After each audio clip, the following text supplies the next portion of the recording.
పియాజే సంజ్ఞానాత్మక సిద్ధాంతం. జీన్ పియాజే అనే మనోవైజ్ఞానికవేత్త స్విట్జర్లాండ్కు చెందినవారు. స్కీమాటా అనగా వ్యక్తి తన అనుభవాలను అర్థం చేసుకోవడానికి కొన్ని సంజ్ఞానాత్మక నిర్మాణాలు తోడ్పడతాయని పియాజే తెలిపాడు. వాటిని స్కీమాటాలు అని పేర్కొంటాడు.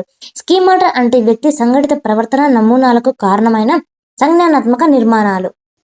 అనుభవాలతో స్కీమాటాలో మార్పులు రావడానికి కారణం వ్యక్తికి జన్మతః ఉన్న 2 కార్యాచరణ నియమాలు.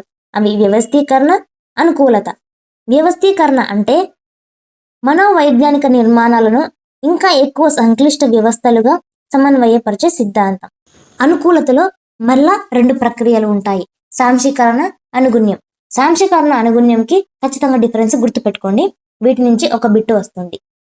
సాంశీకరణ: పిల్లవాడు ఏదైనా కొత్త అనుభవాన్ని పొందినప్పుడు ప్రస్తుతం ఉన్న స్కీమాటాతో పోల్చి ఆ వస్తువును పరివర్తన చేసుకుంటాడు. ఎగ్జాంపుల్ తీసుకున్నట్లయితే, కుక్కను చూసి దానితో పరిచయం ఉన్న పిల్లవాడు 4 కాళ్ళు, తోక, అది ఉండే ఆకారాన్ని చూసి మరో జంతువు కనిపించినప్పుడు, అంటే గాడిద కనిపించినప్పుడు కూడా 4 కాళ్ళు ఉన్నాయని, తోక ఉందని గాడిదని కూడా కుక్క అని పిలవడం జరుగుతుంది. ఇప్పుడు సాంశీకరణ దశలో.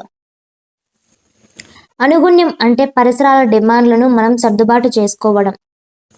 ఎగ్జాంపుల్, కుక్కను చూసిన పిల్లవాడు ఇప్పుడు దాని ఆకారం, పరిమాణం, రంగు, ధ్వని ఇవన్నీ బాగా గమనించి పరిశీలిస్తాడు. కుక్కలో ఏ విధంగా హైట్ ఉంది, దాని వెయిట్ ఏంది, దాని షేప్ ఎట్లా ఉంది, అది ఏ విధంగా అరుస్తూ ఉంది. మళ్ళీ ఇంకో జంతువుని చూసినప్పుడు దాని ఆకారం, పరిమాణం, రంగు, ధ్వని ఇవన్నీ ఆ రెండింటి మధ్య ఖచ్చితమైన భేదాలు గుర్తుంచుకొని ఖచ్చితంగా ఏ జంతువు పేరు ఆ జంతువునే పిలవడం జరుగుతుంది అనుగుణ్యంలో. పూర్వ ప్రచాలక దశ 2 నుంచి 7 సంవత్సరాల వరకు ఉంటుంది. 2 నుంచి 4 సంవత్సరాల కాలాన్ని పూర్వ భావనాత్మక దశ అని, 4 నుంచి 7 సంవత్సరాల కాలాన్ని అంతర్బుద్ధి దశ అని అంటారు. పూర్వ భావనాత్మక దశలో 2 పరిమితులు ఉంటాయి: సర్వాత్మకవాదం, అహంకేంద్రవాదం. సర్వాత్మకవాదం అంటే శిశువు జీవం లేని వస్తువులకు జీవాన్ని ఆపాదిస్తాడు. ఉదాహరణకు, చిన్నప్పుడు బొమ్మలు తీసుకొని ఆడుకోవడంలో వాటికి ఏ జీవం ఉండదు, జీవం ఉన్నట్లుగా ఊహించుకొని మాట్లాడుతూ దాని అవసరాలు తీర్చే ప్రయత్నం చేస్తూ ఉంటారు. దీన్నే యానిమిజం అని అంటారు. అహంకేంద్రవాదం తన చుట్టూ ఉన్న ప్రపంచమంతా తన చుట్టూ కేంద్రీకరించబడింది అనుకోవడాన్ని అహంకేంద్రవాదం అంటారు. ఉదాహరణకు, తను నడుస్తుంటే తనతో పాటు సూర్యుడు నడుస్తున్నాడు అనుకోవడం. అంతర్బుద్ధి దశ 4 నుంచి 7 సంవత్సరాలు. అంతర్బుద్ధి దశలోని పరిమితులు: పదిలపరుచుకునే భావనాలోపం, అవిపర్యాత్మక భావనాలోపం.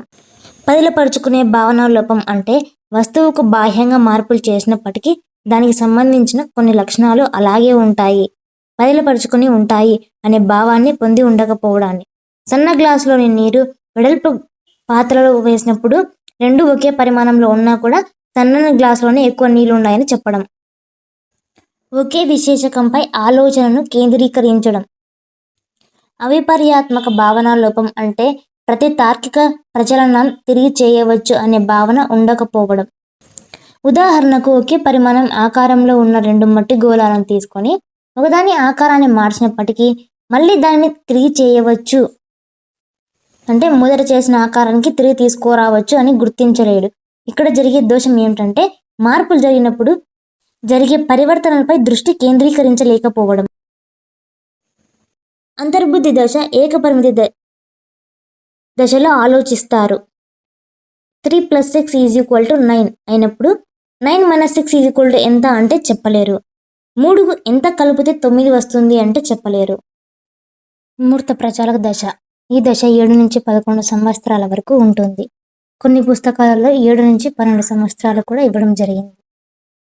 ఈ వయస్సులో విపర్యాత్మక భావన పెరిగి ఒకే విశ్లేషకంపై కేంద్రీకరించడం తగ్గి వాస్తవాలను అర్థం చేసుకునే సామర్థ్యం పెరుగుతుంది. పూర్వ ప్రచాలక దశలోని పరిమితులను ఈ దశలో అధిగమిస్తాడు. ఉదాహరణకు, ఈ దశలో పిల్లవాడు ఎలాగైనా ఇంటికి వెళ్ళగలడు తనకు తెలిసిన దారి నుంచి, కానీ ఎలా వెళ్ళాడు అని అడిగితే మాత్రం దారి చెప్పలేడు.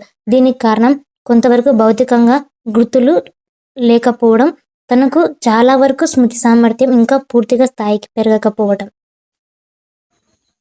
అమూర్త ప్రచాలక దశ. దీన్ని నియత ప్రచాలక దశ అంటారు. 12 సంవత్సరాల పైన పిల్లల ఆలోచనలకు రెక్కలొస్తాయి. మూర్త ఆలోచన నుండి అమూర్త ఆలోచన చేసే సామర్థ్యం వస్తుంది.